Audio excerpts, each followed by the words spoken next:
I live in a quiet Florida community called Silver Oak Ridge, one of those suburban places where the lawns are always green, the mailboxes all match, and the HOA thinks they're running a military base. And when I say the HOA is strict, I mean petty to the point of insanity. You get fined if your car tire touches the grass. You get fined if you leave your garbage bin out past 9 a.m. the next day. Hell, you get fined if your Christmas lights are still up after January 5th. But the story I'm about to tell you, it's the day they tried to tow my car, with me still in it, and almost caused a legal disaster for themselves. So I work remotely, cybersecurity consultant, and I often sit in my car during lunch breaks just to get a change of scenery. My driveway is sloped, so I park diagonally under a tree for better shade. That day, I was eating leftover Chinese, watching YouTube, and enjoying my peace until I heard the rumble of a flatbed tow truck backing into my driveway.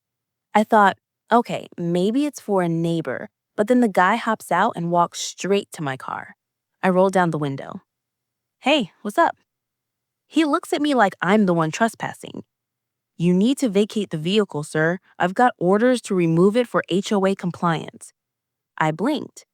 You're here to tow my car from my driveway while I'm in it? He nods. HOA said it's been parked here for over 48 hours. That makes it a non-operational vehicle under code. I laughed. Bro, it literally just moved yesterday. Also, what part of me sitting in the car makes it look abandoned? He shrugged. Just doing my job, man. They signed the order. I get $200 per tow. I told him he wasn't towing anything. He walked off and made a call. I'm assuming to the HOA president, Beverly Darnell, a woman who looks like she eats expired yogurt just for the thrill. 5 minutes later, she shows up in a golf cart, clipboard, sunglasses, the whole dictator cosplay. This vehicle has been reported idle for 3 days. It violates Section 4C of the community agreement.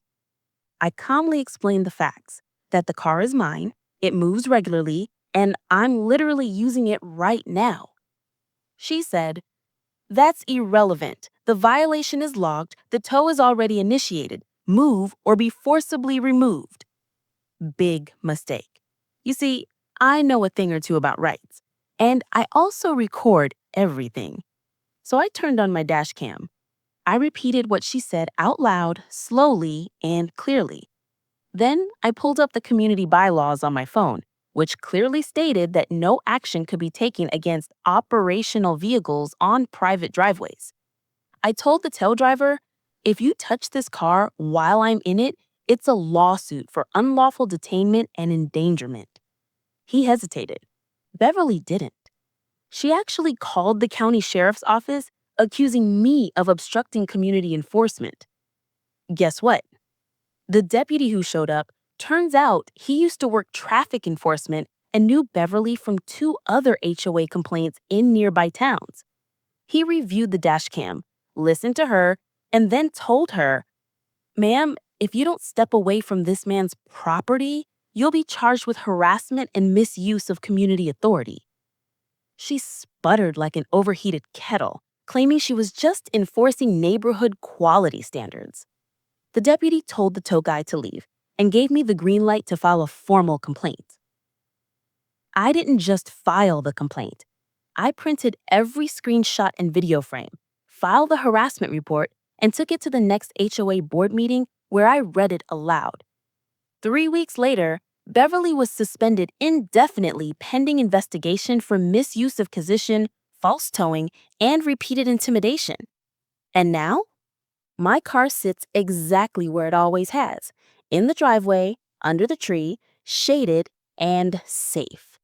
Sometimes I leave the door open just to let her know I'm still inside.